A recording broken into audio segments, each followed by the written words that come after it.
انشاءالله خدا خواهد وقتم شده است عزیزانی من سکسک وقتی کار است خدا خواهد آدمو آهسته آهسته تریز داده سودیان نمیخوان سوانی حقشی نوان این بعد وقتی این قوم در کجا هست که سخنی خدا میگریزن از سخنی تا کجا بگریز انشاءالله خدا خواهد حوالا نجاو هزار گریزیم نزی الله جواب بتین ولی بعضا کار میکنه که سخنی داملا نشنوم سخنی عقل نشنوم نه نجات نمیابی امروز سخنی الله و کل تمام خاندان دنیا درمدگی است حوالا نشو اینقدر قومه که محبت به خدا ندارن محبت به پیغمبر ندارن برای آش میایم برای گوش آش خیلی یک دقیقه بیان بعد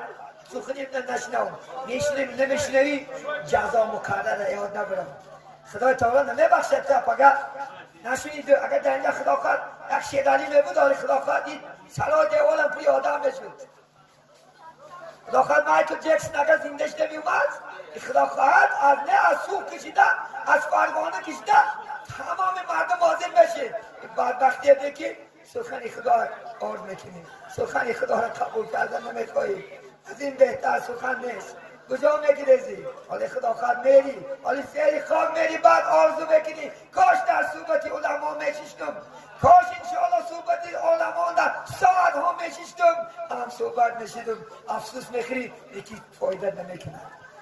شیمانی ندارد سود میگرد بعد از کار گردیدن امانت اینجا بود نکن فکری خیانت را و بعد شیمانی ها و سود ندارد و یک غزلی شیرین خدا خواهد امروز خدا خواهد محفیلن و خاتمه میرسونیم یک حضرت خدا خواهد محفیلی یعنی یک غزلی خوب خوندیم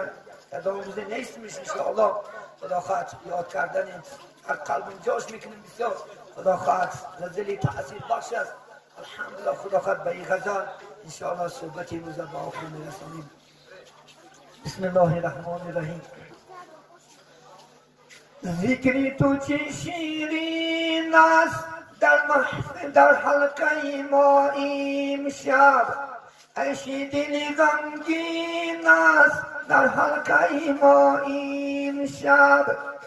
ذکری تو چه شیرین است در حلقه ما امشب عیشی دلی غمگین است در حلقه ما امشب جز حق نبود حاضر جز حق نبود ناظر یاران همه حق بینند در محفل ما امشب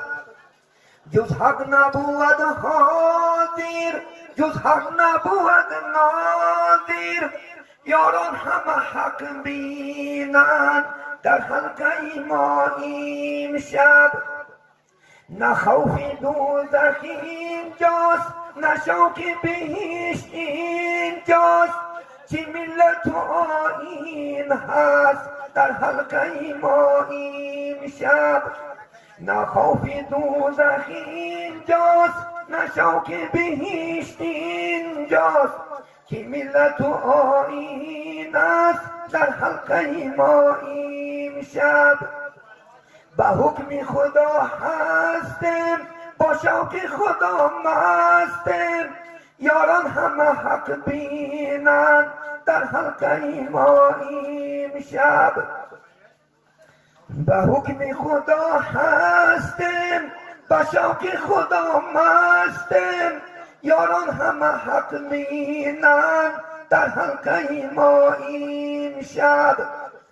این ناله در دالوت از کس که می نالد از درد منی مسکین در حلقه ما امشب این ناله در دالوت از کس که می نالد از درد منی مسکین در حلقه ما امشب ذکری تو چه شیرین است در حلقه ما امشب عیشی دلی غمگین است در حلقه ما امشب عیشی دلی غمگین است در حلقه ما امشب نوبت به یک تلاوت قرآن میتیم خواهی محترم روز حضور دارم نزدی ما الحمدلله خدا خواهد یک از قرآن از پارچه هم باشد از سخنی حق تلاوت میکنند این چنین گذشتگانی خاندانم که امروز در اینجا رحمت خدا است.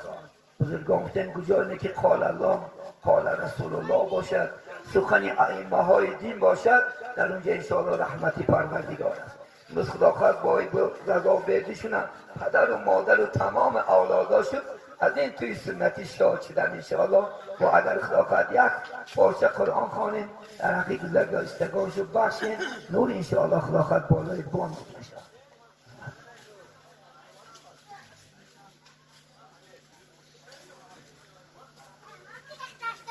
أعوذ بالله من الشيطان الرجيم.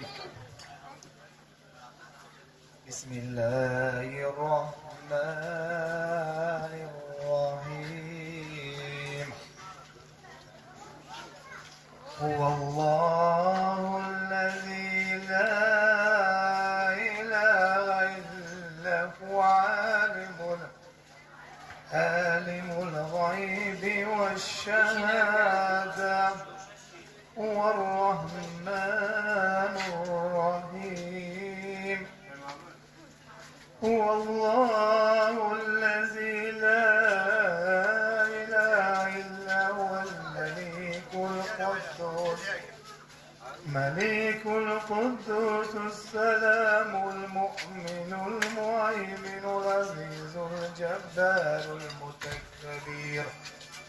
سبحان الله عما يشركون. هو الله الخالق البريء المصور، له الأسماء الحسنى، يسبح له ما في السماوات والأرض، وهو العزيز الحكيم. بسم الله الرحمن الرحيم. قل هو الله أحد الله الصمد، لم يلد ولم يولد ولم يكن له كفوا أحد. سبحان ربك رب العزة عما يصفون، والسلام على المرسلين، والحمد لله رب العالمين.